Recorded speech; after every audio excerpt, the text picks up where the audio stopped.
What's up, guys? Hey, how we doing? I got some Cooper Webb news. I know where he's riding in 2024. Give you a little update on the World Supercross that starts this weekend. A little Redbud information, a Daniel Blair update. Yeah, a Daniel Blair update, guys. The noise that everyone's been making, it's helping. So anyway, guys, let's get into this. I want to thank EBC Brakes. EBC Brakes, brake pads, rotors, clutches, you name it, they have it. Complete Racing Solutions. You guys know Coach Rob. Coach Rob is the most scientific man in the sports industry when it comes to getting you in shape. He uses actual numbers. He tells you why. He never tells you to do anything unless he has a reason of why you need to do it. It's awesome. So check out his programs. Start at $22 a month, I believe. But yeah, head over to Complete Racing Solutions. Let them know Cooksey sent you.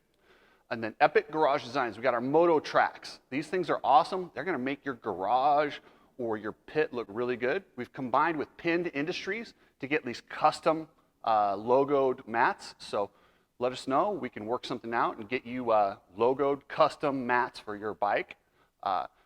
Ride Strapped. You guys know Ride Strapped. They have the Let's Go Brandon goggles, which have created a lot of buzz. But guess what? They have other goggles. They have these really cool American flag goggles that just for anyone, whether you're left, right, center, it doesn't matter.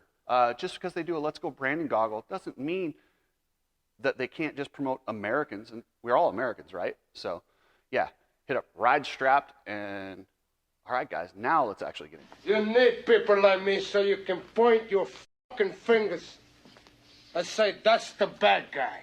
So, Cooper Webb has officially signed with Yamaha. This has been a rumor for quite some time, but he was also linked to Ducati. There was even rumors of him staying with KTM, but it's done. He is with Yamaha starting in 2024. He's going to finish out this series and the Super Duper Cross for KTM. The 3 rounds of Super Duper was kind of tricky. I wasn't sure what guys were going to do or contracts expiring, but it looks like the manufacturers, with all their current riders that they had for Supercross and outdoors, are going to continue with the same teams, and all the switches will take after Super Duper. And I think they're going to try and make that the new normal ending of contracts and seasons and stuff. So guys aren't caught after the outdoors trying to switch before Super Duper. So that kind of explains a little bit about that. World Supercross this weekend, live on FS1. I don't believe it's tape delayed, but I believe it will be around midnight. I don't know. I'll have to check the details. I'll get back to you guys on exactly when it is. But if you want to find World Supercross, it's on FS1. And this is a pretty stacked field, both in the 250 and the 450 class. In the 250 class, I really like the fact that they have people who pointed out of American Supercross that aren't allowed to ride it here can go to World Supercross. You got McElrath, Bogle, and then you got the current guys that ride 250s that are kicking butt. You got Max Anstey, you've got Enzo Lopes, you've got Jace Owen, the Australians, Luke Clout, Aaron Tanti, Oldenburg, and guess what? Mike Alessi. You guys remember Mike Alessi? Obviously he's famous. Believe the Hype, which was, God, that was a long time ago, like 20 years ago. Believe the Hype. Mike Alessi's still at it. He's riding a 250 for Moto Concepts. I don't know how he's going to do, but it's fun to see someone like Mike Alessi still hammering at it. So that'll be interesting.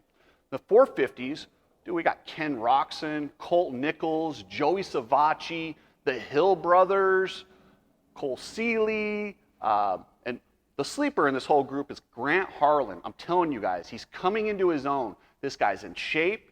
He's really finding his own groove, and I look for big things from Grant Harlan in World Supercross. World Supercross had their France round canceled. I honestly don't know what happened there, but it actually works out really good because now they've added Abu Dhabi at the end of the series, so the same amount of races, but it opens up Washougal. And Washougal, the Moto Memes, if you're not following Moto Memes on Instagram, you're missing out. Moto Memes has some of the funniest posts that I've ever seen. They're awesome. But yeah, Moto Memes started this, and it's really caught a lot of sponsors' attention. So now, if you're the top placing two-stroke at Washougal in the 450 class, you get $20,000. Keep in mind, if you win this race on a 450, you get $2,500 per moto. So you make more money riding a two-stroke at Washougal than you would riding a 450. It's crazy. It's probably embarrassing if you're the promoter. But hey, those guys just keep stacking their money, doing what they do, and if nobody complains, they're not going to change. If nobody says anything, they're not going to do anything. Why would they? If you were getting free money from riders and having people participate for free, would you want to give that up? Yes, there is a huge carrot. The riders, they race for bonuses from their own sponsors. They don't get anything from the series other than the purse money, which, like I said, $2,500 a moto or close to that. It may have gone up a little bit. Even if it's $5,000 per moto, it's still lower than the two-stroke race, which really, come on guys, we can do better than that.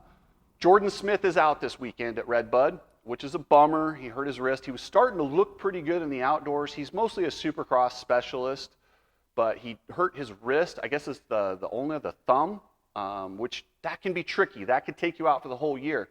Thumbs are really important when you race. I mean, some guys race with half thumb like Jesse Nelson back in the day, but if you're not used to riding that way, it can be a real nuisance. It's like a quarterback. You know, quarterbacks have a real issue when they hurt their thumbs. It's the same for motocrossers, and it's a nagging injury that if you keep riding, it just won't heal because you're constantly holding the handlebars and it pressures on that thumb. Good news, Seth Hamaker, you guys remember him? The pro circuit rider who broke his wrist early in Supercross after getting a couple podiums. Seth Hamaker's back at Redbud. I'm excited to see him, see if he can do anything with Danger Boy, which I don't think anyone's beating Hayden Deegan. I'm sorry, but I'm picking it. Hunter's probably going to give him a run because Hunter is, you know, he's the alpha dog in that 250 class. But at Redbud, I just feel like it's Hayden Deegan's time. He's so fast on that loose dirt. He's ridden Redbud. When he rode the combine there, he won by like, in a short race, he won by like 30 seconds. It was crazy. I'm excited to see him there.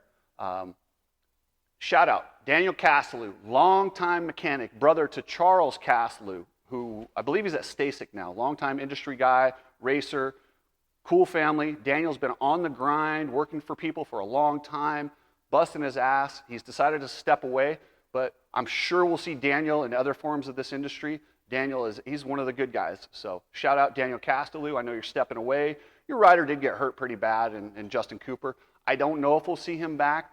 That was a dangerous injury, or that hit his throat and swelled, and I wouldn't expect him back. He might be.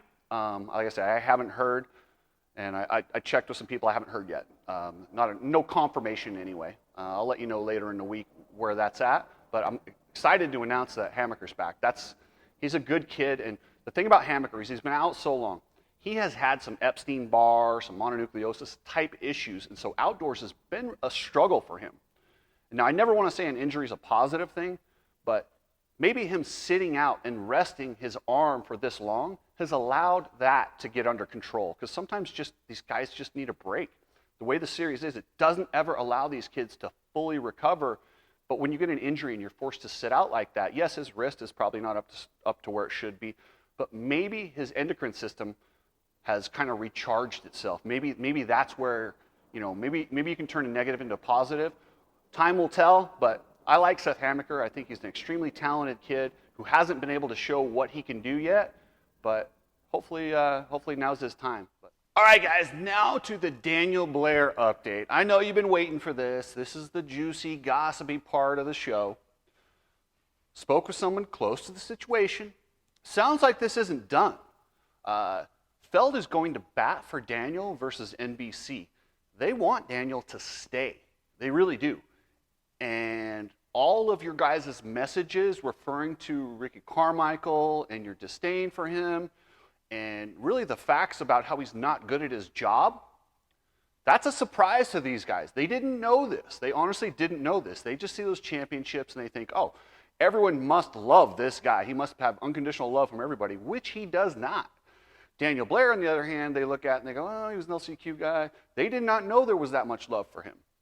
The fact that we're able to show that on social media, and it's a big deal. This is not over, and until the 2024 season kicks off without Daniel Blair, there's a chance that he's actually going to be in the booth. So keep at it, stay on it, don't lay off. Let people know exactly how you feel, preferably in a somewhat respectful manner. If you can point out things about Ricky that you don't like and things that Daniel does good, that actually helps more than just F you, Ricky, love you, Daniel, which both are fun. Do whatever works for your style, but stay on it. we can get Daniel back in there. Thanks, guys. I'll catch you later.